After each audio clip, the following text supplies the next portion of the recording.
guys, for today's video, magtatanim tayo ng alugbati. So ito na.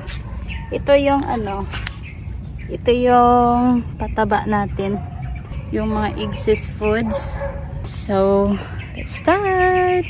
Ito yung alugbati stem na gagamitin natin. So ngayon ay August 11, 2025. Baka in 1 month pwede na natin itong ma-harvest or baka 2 months.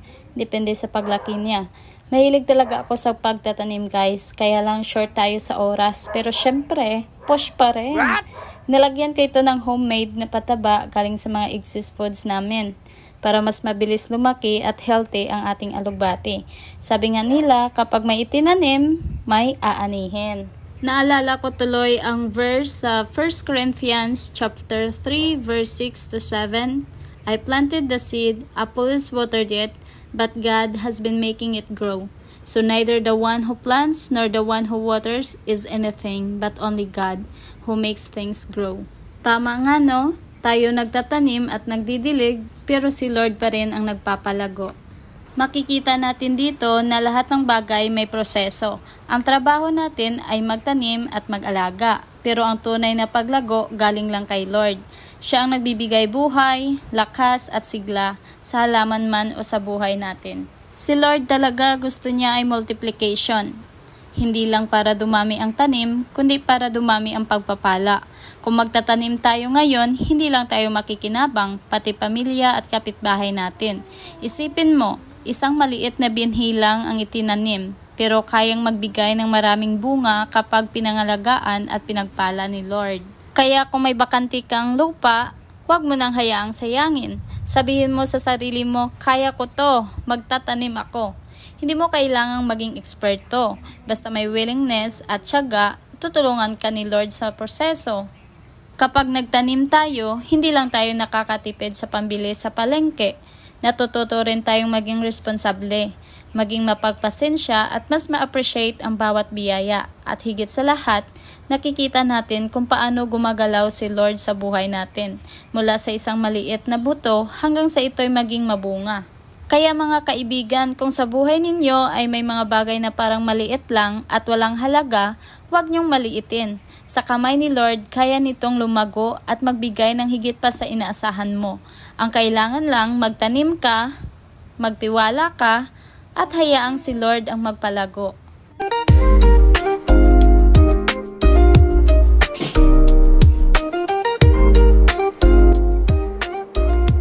So guys, makikita ninyo dito yung pataba na gagamitin natin para sa ating alugbati. Ito ay gawa sa mga excess food na hindi na namin kinakain, gaya ng balat ng bawang, balat ng prutas, tira-tirang gulay at mga dahon o damo mula sa bakuran. Imbes na itapon lang, kinokolekta namin ito at hinahalo-halo para maging homemade organic fertilizer. Ang maganda dito, hindi lang tayo nakakatipid sa pagbili ng pataba. Nakakatulong pa tayo sa kalikasan dahil nababawasan ang basura. Sa ganitong paraan, yung mga bagay na akala mo walang silbi tulad ng balat ng bawang o tuyong dahon ay nagiging sustansya para sa lupa at pagkain para sa ating halaman. Kaya mas mabilis silang lumaki, mas malusog at mas masarap kainin pagdating ng harvest time. Para sa akin, bawat patak ng pawis sa pagtatanim at bawat maliit na effort, babalik yan sa iyo bilang biyaya. Kasi nga, gaya ng sabi sa Biblia, tayo ang nagtatanim at nag-aalaga, pero si Lord ang nagpapalago.